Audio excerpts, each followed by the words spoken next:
Good evening সবাইকে।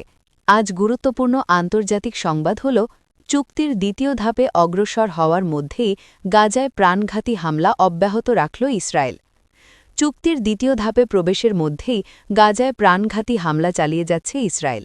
এদিকে president Donald Trump গাজার জন্য একটি বোর্ড অফ পিস গঠনের ঘোষণা দিয়েছেন, যার চেয়ারম্যান হিসেবে তিনি নিজেই দায়িত্ব পালন করবেন বলে জানিয়েছেন। একই সঙ্গে যুদ্ধ পরবর্তী গাজার দৈনন্দিন শাসন ব্যবস্থা পরিচালনার জন্য ১৫ সদস্যের একটি ফিলিস্তিনি টেকনোক্র্যাট কমিটি গঠনের কথাও ঘোষণা করা হয়েছে। রামাল্লা ভিত্তিক ফিলিস্তিনি কর্তৃপক্ষের সাবেক উপমন্ত্রী আলী সাদকে এই কমিটির প্রধান হিসেবে নিয়োগ দেওয়া হয়েছে। হামাসের জ্যেষ্ঠ নেতা বাসেম নাইম এই কমিটি গঠনের উদ্যোগকে স্বাগত জানিয়ে একে সঠিক পথে একটি পদক্ষেপ বলে উল্লেখ করেছেন। এর মধ্যে ইসরায়েল গাজা জুড়ে অন্তত ১০ জন ফিলিস্তিনিকে হত্যা করেছে, যার মধ্যে দেইর আল বালাহে ইসরায়েলি সেনাবাহিনীর বোমা হামলায় ২টি বাড়ি ধ্বংস হয়ে ৬ জন নিহত হয়েছেন। ইসরায়েলি সেনাবাহিনী দাবি করেছে নিহতদের মধ্যে কাসসাম ব্রিগেডের একজন কমান্ডার ছিলেন। হামাস একটি বাড়িতে হামলাকে ঘৃণ্য অপরাধ বলে নিন্দা জানিয়েছে এবং বলেছে এটি প্রধানমন্ত্রী নেতানিয়াহুর যুদ্ধবিরতির প্রতি চরম অবজ্ঞা প্রকাশ করে। অক্টোবর থেকে কার্যকর যুদ্ধবিরতির পর থেকে এখনও পর্যন্ত ৪৫১ জন ফিলিস্তিনি নিহত হয়েছেন, যাদের মধ্যে ১০০ জনেরও বেশি শিশু রয়েছে। যুক্তরাষ্ট্র দ্বিতীয় ধাপ ঘোষণার সময় গাজায় ১০ জনকে হত্যা করল ইসরায়েল। হামাসের সঙ্গে সংঘাত শেষ করতে ঘোষিত ২০ দফা যুদ্ধবিরতি চুক্তির দ্বিতীয় ধাপে উভয় পক্ষ অগ্রসর হয়েছে বলে যুক্তরাষ্ট্র ঘোষণা দেওয়ার ঠিক সেই সময় ইসরায়েল গাজা জুড়ে অন্তত ১০ জন ফিলিস্তিনিকে হত্যা করেছে। গাজা সিটি থেকে আল জাজিরার প্রতিবেদক ইব্রাহিম আল খালিলি নিশ্চিত করেছেন যে হামাসের একজন জ্যেষ্ঠ নেতা নিহত হয়েছেন।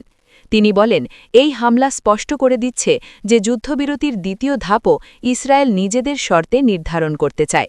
ইসরায়েলি সেনাবাহিনী জানিয়েছে নিহতদের একজন হলেন মোহাম্মদ আল হাউলি, যিনি হামাসের সশস্ত্র শাখা কাসসাম ব্রিগেডের কমান্ডার ছিলেন। দ্বিতীয় ধাপে যাওয়ার প্রস্তাব সম্পর্কে যা জানা যাচ্ছে। বুধবার মার্কিন বিশেষ দূত স্টিভ উইটকফ জানান, ট্রাম্পের ২০ দফা পরিকল্পনার দ্বিতীয় ধাপ চালু হয়েছে। এই ধাপে যুদ্ধবিরতি থেকে সরে গিয়ে গুরুত্ব দেওয়া হবে নিরস্ত্রীকরণ, টেকনোক্র্যাট শাসন ব্যবস্থা এবং পুনর্গঠনের ওপর। হামাসের নেতা এবং অন্যান্য ফিলিস্তিনি গোষ্ঠীর প্রতিনিধিরা বর্তমানে কায়রোতে দ্বিতীয় ধাপ নিয়ে আলোচনায় অংশ নিচ্ছেন। উইটকফ বলেন, এই ধাপে অননুমোদিত অস্ত্র সদস্যদের নিরস্ত্রীকরণ এবং গাজায় সেনা মোতায়েন করতে এবং ফিলিস্তিনি পুলিশকে প্রশিক্ষণ দিতে একটি আন্তর্জাতিক স্থিতিশীলতা বাহিনী মোতায়েন করা হবে।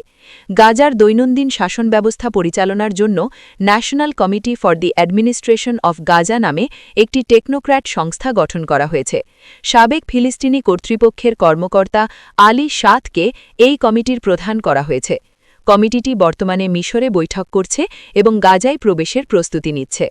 পরিকল্পনার প্রথম ধাপে লড়াই বন্ধ, সামরিক অবস্থান স্থির রাখা এবং ইসরায়েলি বন্দী এবং ফিলিস্তিনি বন্দীদের বিনিময়ের কথা বলা হয়েছিল। তবে দ্বিতীয় ধাপ নিয়ে এখনও বড় প্রশ্ন রয়ে গেছে। গাজার পুনর্গঠনের অর্থায়ন, ইসরায়েলি সেনা প্রত্যাহার এবং মানবিক সহায়তা প্রবেশ। জাতিসংঘের সতর্কবার্তা, গাজার ধ্বংসস্তূপ সরাতে লাগতে পারে ৭ বছর। জাতিসংঘের প্রকল্প পরিষেবা দপ্তরের নির্বাহী পরিচালক জোর্গে মোরেইরা দা সিলভা বলেছেন, গাজায় জমে থাকা ধ্বংসস্তূপের পরিমাণ ৬ কোটি টন, যা সরাতে ৭ বছরের বেশি সময় লাগতে পারে। গাজা সফরের পর তিনি বলেন, ধ্বংসের মাত্রা অবিশ্বাস্য। এই ধ্বংস ঘরবাড়ি, স্কুল, ক্লিনিক, পানি ও বিদ্যুৎ অবকাঠামো সব কিছুকেই প্রভাবিত করেছে। তিনি ব্যাখ্যা করেন, ৬ কোটি টন ধ্বংসস্তূপ মানে প্রায় ৩,০০০ কন্টেনার জাহাজের বোঝা। দ্বিতীয় ধাপ ঘোষণার পরই হামলা আরও বাড়াল ইসরায়েল। ইসরায়েল গাজা জুড়ে হামলা আরও বাড়িয়েছে। সর্বশেষ বিমান হামলাগুলো কেন্দ্রীভূত ছিল দেইর আল বালাহ শহরে। এতে অন্তত ৬ জন ফিলিস্তিনি নিহত এবং বহু মানুষ আহত হয়েছেন। এই হামলাগুলো দেখাচ্ছে যে যুদ্ধবিরতির দ্বিতীয় ধাপের আলোচনা চললেও ইসরায়েল মাসরিক বিকল্প খোলা রাখতে চাইছে। হামলার সময় বাসিন্দাদের মধ্যে আতঙ্ক ছড়িয়ে পড়ে। তারা আশা করছিল দ্বিতীয় ধাপে আরও ত্রাণ আসবে এবং সীমান্ত খুলে দেওয়া হবে, কিন্তু বাস্তবতা ভিন্ন। নিচু দিয়ে উড়ছে ড্রোন, ছড়িয়ে পড়ছে আতঙ্ক। লাখো বাস্তুচ্যুত ফিলিস্তিনির অবস্থা এখনও ভয়াবহ। এসব হামলার কারণে যুদ্ধের ছায়া কাটার কোনো লক্ষণ নেই। দক্ষিণ গাজায় ইসরায়েলি গুলিতে ফিলিস্তিনি নারী নিহত। দক্ষিণ গাজার আল মাওয়াসি এলাকায় ইসরায়েলি গুলিতে ৬২ বছর বয়সী এক ফিলিস্তিনি নারী নিহত হয়েছেন বলে আল জাজিরার মাঠ পর্যায়ের দল জানিয়েছে। এই হামলায় আরও কয়েকজন আহত হয়েছেন। বৃহস্পতিবার গাজা জুড়ে ১০ জন নিহত হওয়ার পর শুক্রবারের এই ঘটনায় যুদ্ধবিরতির পর মোট নিহতের সংখ্যা দাঁড়াল ৪৫২ জনে, গাজার স্বাস্থ্য মন্ত্রণালয়ের তথ্য অনুযায়ী। গাজার বোর্ড অফ পিস নিয়ে ট্রাম্প কী বলেছেন? ট্রাম্প জানিয়েছেন, গাজার বোর্ড অফ পিসের সদস্যরা নির্বাচন করা হয়েছে এবং শিগগিরই তাদের নাম ঘোষণা করা হবে। তিনি নিজেই এই বোর্ডের চেয়ারম্যান হবেন। একটি সোশ্যাল মিডিয়া পোস্টে ট্রাম্প দাবি করেন, এটি হবে ইতিহাসের সবচেয়ে মহান এবং মর্যাদাপূর্ণ বোর্ড। তিনি লেখেন, বোর্ডের চেয়ারম্যান হিসেবে আমি ফিলিস্তিনি টেকনোক্র্যাট সরকার ও জাতীয় কমিটিকে সমর্থন দিচ্ছি, যারা গাজার রূপান্তরকালীন শাসন পরিচালনা করবে। মিশর, তুরস্ক ও কাতারের সহায়তায় আমরা হামাসের সাথে একটি পূর্ণাঙ্গ নিরস্ত্রীকরণ চুক্তি নিশ্চিত করব। এই বোর্ড গাজার যুদ্ধ পরবর্তী রূপান্তর তদারকি করবে এবং ১৫ সদস্যের ফিলিস্তিনি টেকনোক্র্যাট কমিটির কাজের ওপর নজর রাখবে। ট্রাম্পের বোর্ড অফ পিস নিয়ে গাজার প্রতিক্রিয়া। ট্রাম্প বোর্ড অফ পিস ঘোষণার পর গাজাবাসীরা কি সন্দিহান? গাজা সিটির ফ্রিল্যান্সার সাংবাদিক ও লেখক আরওয়াহ আশুর বলেন, মানুষ যুদ্ধের আগের জীবন ফিরে চায়, স্কুল, হাসপাতাল, যাতায়াত। বোর্ড অফ পিস যদি এসব সমস্যা সমাধান করতে পারে, আমরা স্বাগত জানাব। না পারলে এর লাভ কি? তিনি বলেন, ২ বছরের যুদ্ধ ও ১৮ বছরের হামাস শাসনের পর গাজায় পরিবর্তনের আকাঙ্ক্ষা রয়েছে। পশ্চিম তীরে ফিলিস্তিনি আহত। ওয়াফা সংবাদ সংস্থার বরাতে জানা গেছে, পশ্চিম তীরের নাবলুসের দক্ষিণে বেইতা শহরের প্রবেশপথে ইসরায়েলি বাহিনী গুলি চালিয়ে এক ফিলিস্তিনি যুবককে আহত করে এবং আরেকজনকে আটক করে।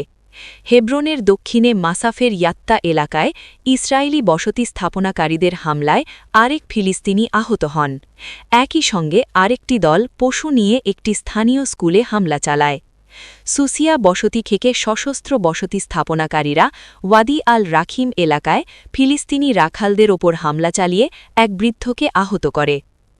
অব্যাহত হামলায় গাজায় চরম উদ্বেগ। গত ২৪ ঘণ্টা ছিল অত্যন্ত ভয়াবহ।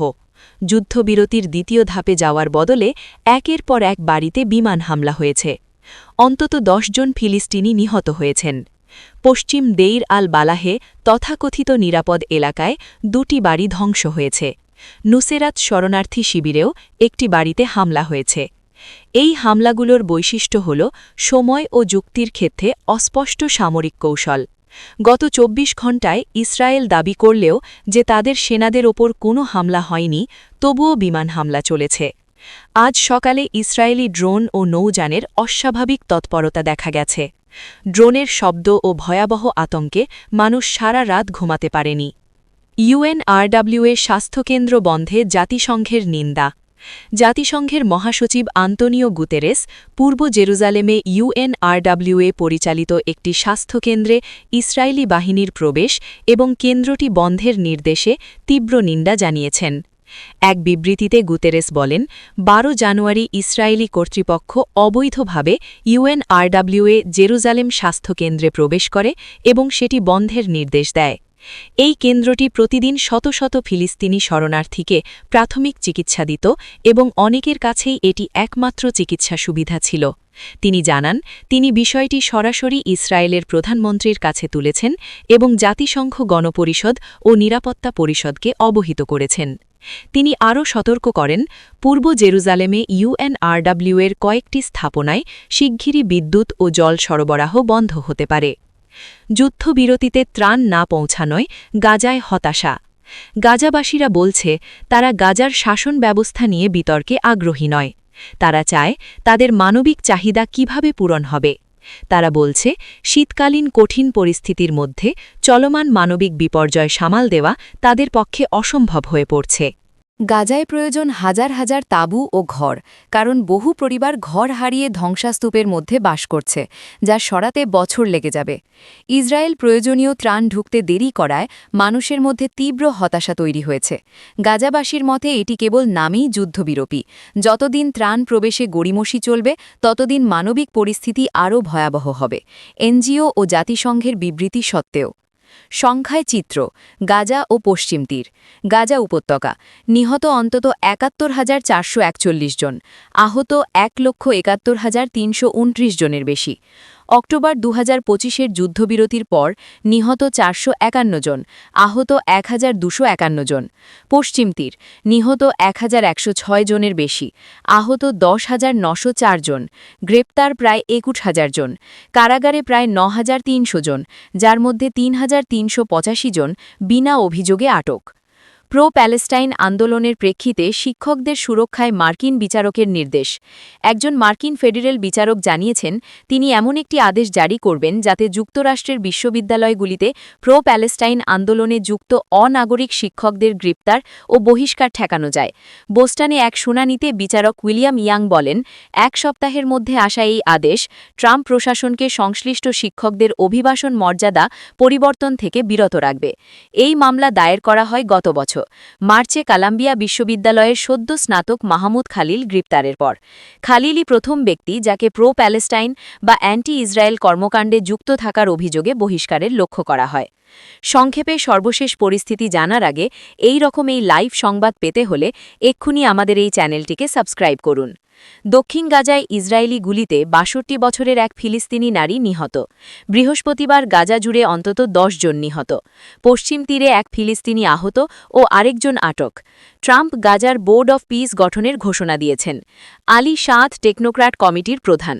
গাজায় ৬ কোটি টন ধ্বংসাস্তূপ, সরাতে লাগতে পারে ৭ বছর। পূর্ব জেরুজালেমে ইউএনআরডব্লিউএ স্বাস্থ্যকেন্দ্র বন্ধের নিন্দা জাতিসংঘের। লেবাননে ইউএনআইএফআইএল এর কাছে বিস্ফোরক ফেলল ইসরায়েলি ড্রোন। দক্ষিণ লেবাননে ইউএনআইএফআইএল জানিয়েছে ইসরায়েলি সেনাবাহিনী একটি ড্রোন ব্যবহার করে তাদের টহল দলের কাছে বিস্ফোরক ফেলে। এক বিবৃতিতে ইউএনআইএফআইএল জানায়, আদেইসের শহরের কাছে একটি বাড়িতে বিস্ফোরকের সন্ধান পাওয়ার সময় ওপর থেকে একটি ড্রোন প্রায় ৩০ মিটার দূরে গ্রেনেড ফেলে। কোনো শান্তিরক্ষী আহত হননি। ইউএনআইএফআইএল ইসরায়েলকে অবিলম্বে এমন কর্মকাণ্ড বন্ধের আহ্বান জানিয়েছে। জাতিসংঘ নিরাপত্তা পরিষদ ইউএনআইএফআইএল এর ম্যান্ডেট ২০২৬ সালের শেষ পর্যন্ত বাড়িয়েছে এবং ২০২৭ সালে ধাপে ধাপে প্রত্যাহারের সিদ্ধান্ত নিয়েছে। দক্ষিণ লেবাননে ইসরায়েলি হামলায় ২ জন নিহত। লেবাননের স্বাস্থ্য মন্ত্রণালয় জানিয়েছে দক্ষিণ লেবাননে পৃথক ২টি ইসরায়েলি হামলায় ২ জন নিহত হয়েছেন। টাইরের আল মানসুরি শহরে একটি ট্রাকে হামলায় ১ জন নিহত হন। নাবাতিয়ে জেলার মাইফাদুন এলাকায় একটি গাড়িতে হামলায় আরেকজন নিহত হন।